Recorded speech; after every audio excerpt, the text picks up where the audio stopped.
මේ බලන්න සීනි කැකිරි.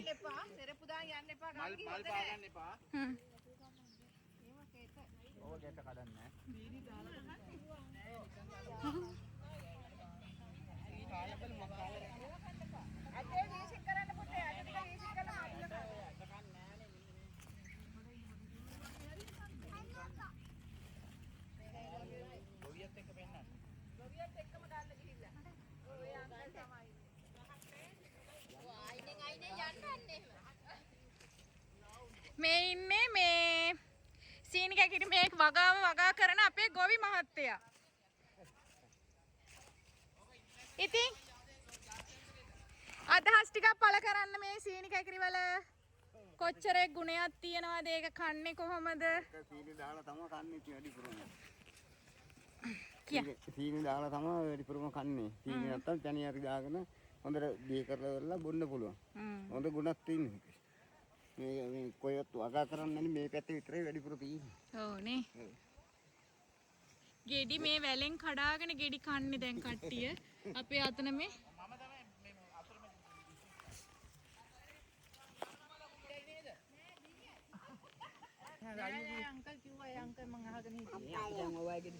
විදිහටත් කන්න පුළුවන් මේ.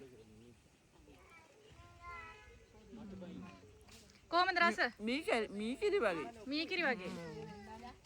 පැලිච්ච ගෙඩියක්. හොඳ ගොඩක් මොන වගේ ලෙඩ වලටද? වකුගඩු අමාරුවට සීනි සම්බන්ධ ලෙඩ වලට හොඳයි. පොඩි කෑල්ලක් අතේ තියාගෙන. පොඩ ලොකු කෑල්ලක් කන්න එපානේ. මේක සීනි නැතුව රසයි.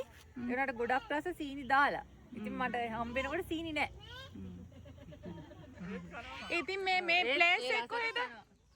මේ මෙතනට කියන්නේ කොහෙද? මේ මෙතනින් එහා පැත්තේ තියෙන ලස්සන මොකද්ද ගඟක් නේ? ගල් එක්ක. ඕ නාලා දැන් මේ ඇවිල්ලා අපි මේ සීනි කැකිරි කන්නේ.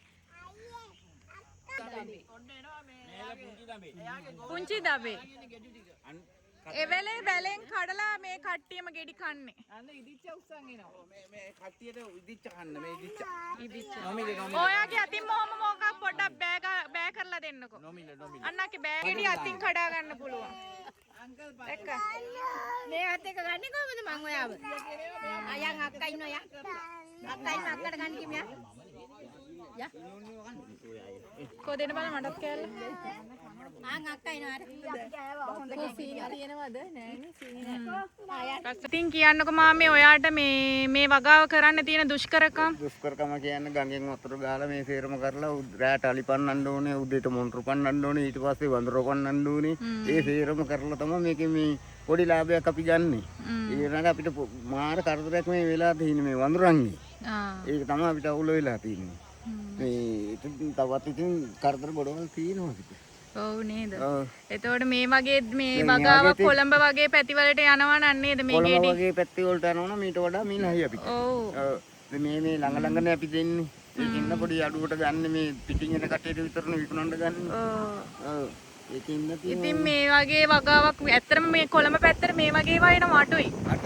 මේ ඉතින් මේ වගේ තැන් වලින් අරගෙන මේ මිනිස්සුන්ටත් උදව්වක් වෙන විදිහට දෙයක් කරගන්න පුළුවන් නම් ලොකු දෙයක් අපිට. ඒක තමයි. හරි. යාළුවනේ මේ වගේ දෙයක් ෂෙයා කරලා මේ වගේ මිනිස්සුන්ට පුළුවන් විදිහකට උදව්වක් කරන්න මේ ඉතින් අපෙන් වෙන්න ඕනේ මේ වගේ දේවල් මිලදී ගන්න එක තමයි. ඉතින් ඒක තමයි මේ මිනිස්සුන්ට වෙන්න ඕනේ ලොකුම උදව්.